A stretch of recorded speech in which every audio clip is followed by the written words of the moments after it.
reason of the is to augment the lumbosacral fusion because the sacrum has a complex anatomy and a bone quality. In addition, there is a unique biomechanical force along the lumbosacral junction. Of course, pelvic fixation is not a routine method to augment lumbosacral fusion in all cases. We have certain indications. If there is spinal deformity in case requiring long segment fusion down to the sacrum, especially if you include the whole lumbar curve, so that through this across the lumbosacral junction, or the risk of cedar cirrhosis is high across the lumbosacral junction, especially in case with high degree spondylolysis, infections or tumors across the lumbosacral junction with no distal anchor at S1. We have two methods for lumbopelvic fixations. The old traditional iliac screws, which is beginning near the posterior and inferior iliac spine and completely contained within the iliac wing. Or to insert the more easier S2 Alar Iliac Screw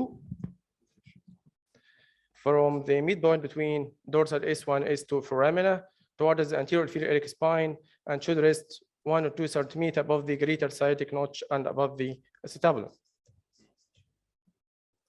The difference between the traditional iliac screw and the S2 Alar Iliac Screw. The traditional iliac screw, you should dissect sometimes excessive dissection to get the entry point, and you need to connect the screw to the rest of the construct by a side connector, and usually these patients discomfort due to screw prominence. All these disadvantages could be avoided by the use of S2 Alar Iliac Screw.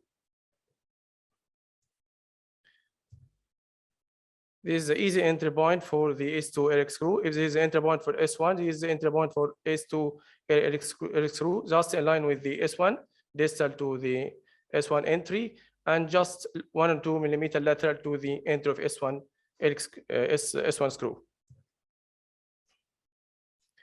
Is the direction of the S2 Alar Iliac Screw just above the acetabulum by 1 or 2 centimeters. We did a study to evaluate the safety and efficacy for lumbopelvic fixation with the use of S2 Alar Iliac screws. It was a retrospective cohort study of data collected from the database of patients who underwent lumbopelvic fixation through the insertion of S2 Alar Iliac screw from 2016 to 2019 at Alexandria University. We have 19 patients with overall 34 S2 Iliac screws. 2 per patient, except one patient we have to insert 1 only due to bone quality on one side. Some of the indications of S2 Iliac screws.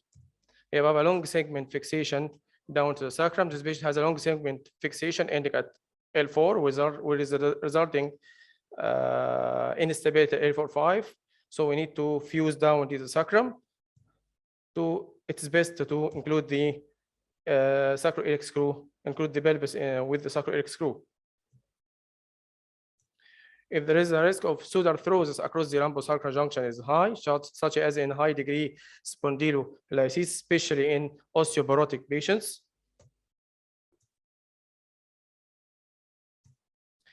If you don't have a distal anchor, such as tumors involving the sacrum,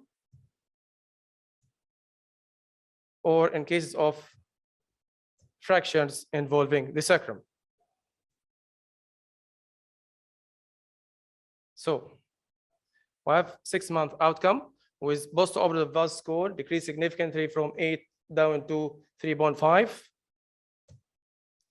with good spinal range of motion to maintain normal daily activities without any significant restrictions.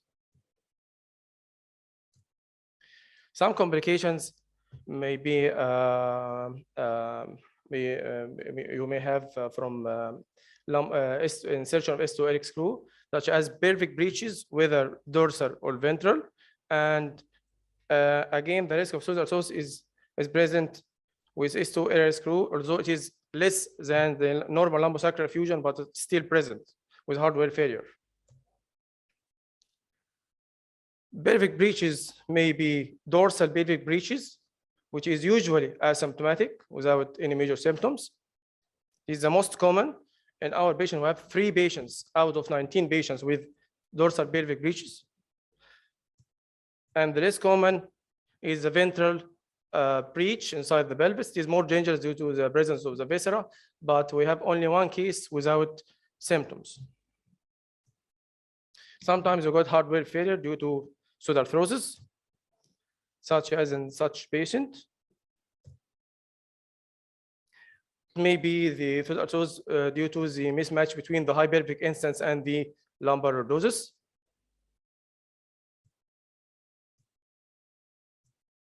Screw pulled out of that case due to ongoing infection at the region of the lumbar junction with persistent discitis. So the insertion of S2 Alar Iliac Screw is an effective technique for lumbopelvic fixation that avoid most of disadvantages of the traditional iliac screw with a relatively low rate of complications.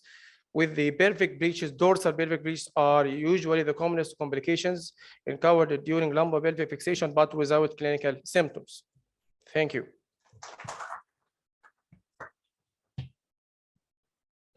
Thanks a lot, Dr. Islam, for your very nice presentation.